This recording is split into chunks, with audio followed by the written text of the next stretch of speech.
तो आज हम एक ऐसी कहानी की परतें खोलने वाले हैं जिसे सुनकर शायद रात में नींद ना आए।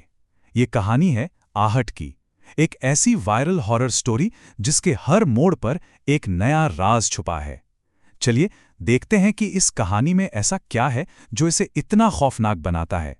कहानी की शुरुआत होती है बस इन कुछ अल्फाजों से। एक फोन कॉल पर सुनी गई एक अजीब कटी फटी सी आवाज, और यही वो आवाज है जो एक ऐसे खौफनाक सफर की नींव रखती है जहां से लौटना शायद मुमकिन ही नहीं है। जरा सोचिए, आपके एक बहुत अच्छे दोस्त की सगाई होती है और उसके ठीक बाद वो अचानक से गायब हो जाता है। ना कोई फोन, ना कोई मैसेज। बस यही हो रहा है विपुल के दोस्तों के साथ। एक पल पहले वो जश्न मना रहे थे और अब एक अनजाना डर उन्हें घिरे हुए हैं। वैसे तो विपुल को एडवेंचर का शौक था, वो अक्सर ऐसे ही कहीं निकल जाता था, पर इस बार दोस्तों को कुछ गड़बड़ लग रही थी। और ठीक जब उनकी उम्मीदें टूट रही थी तभी विपुल के नंबर से एक कॉल आता है, लेकिन आवाज उसकी नहीं है।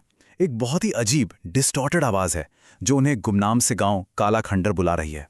तो दोस्त पहुंचते हैं उस गांव में, ये सोचकर कि वहां कोई खतरा होगा, कोई सुनसान डरावनी जगह होगी। पर वहां तो एकदम उल्टा था। चारों तरफ जश्न का माहौल था, ढोल नगाड़े बज रहे थे, मेहमान थे, एक शादी हो रही थी। क्या उनका डर बस एक गलतफहमी थी, या ये किसी बड़े तूफान से पहले की शांति है? और उन्हें विपुल भी मिल जाता है बिल्कुल सेफ। उसकी कहानी बड़ी सीधी सी लगती है कि भाई कार खराब हो गई और यहाँ के अच्छे लोगों ने मदद के लिए एक शादी में बुला लिया। इतनी नॉर्मल बात थी कि उसके दोस्त भी इस धोखे में फंस जाते हैं। पर कहते हैं ना, जो जितना सीधा दिखता है उसके पीछे का सच उतना ही टेढ़ा होता है। और फिर धीरे धीरे चीजें गड़बड़ होने लगती हैं। छोटी छोटी बातें, जैसे दुल्हन अपनी ही शादी छोड़कर कहीं जा रही है। गांव वालों का बर्ताव कुछ ज्यादा ही अजीब है। और फिर एक झटके में सब बदल जाता है जब माया को एक जले हुए चेहरे वाला आदमी खींच कर ले जाता है। और हद तो तब होती है जब उन्हें विपुल की लाश मिलती है, जो अगले ही पल वहां से गायब हो जाती है। अब ये साफ हो चुका था कि ये कोई जश्न नहीं बल्कि एक बहुत बड़ा जाल है। और यहीं पर कहानी का सबसे बड़ा, सबसे खौफनाक ट्विस्ट आता है। एक ऐसा सच जो उन सबके होश उड़ाने वाला था।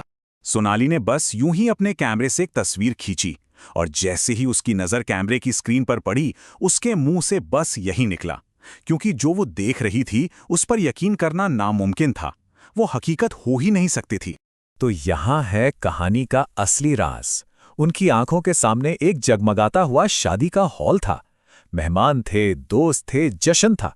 लेकिन कैमरा झूठ नहीं बोलता।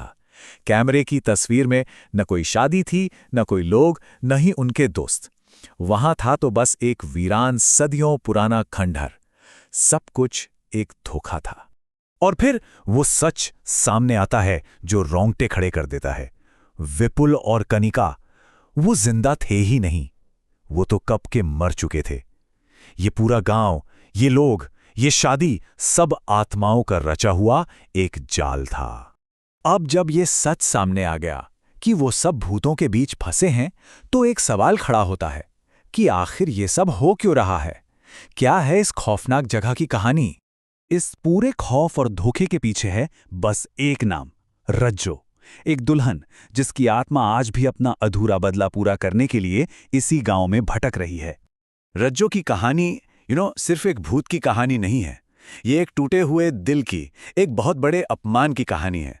सोचिए, अपनी ही शादी वाले दिन भरे मंडप में सबके सामने दूल्हा शादी करने से मना कर दे।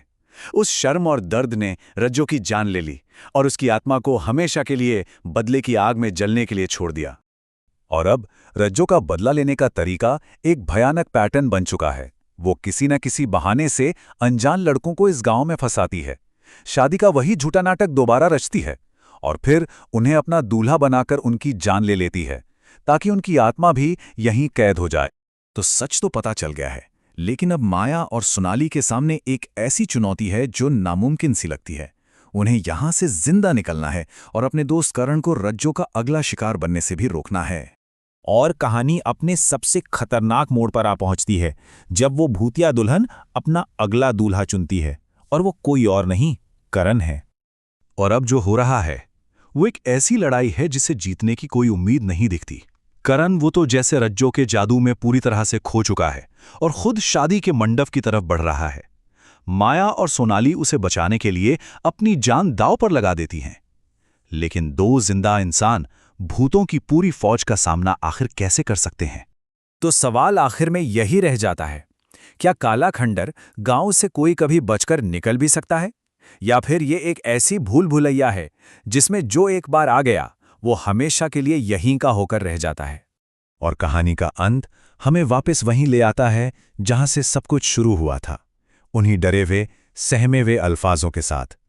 ये एक ऐसा चक्र है जो शायद कभी खत्म ही नहीं होता, जो हमें ये सोचने पर मजबूर करता है कि इस गांव का आतंक हमेशा जारी रहता है और नए शिकार हमेशा आते रहते हैं।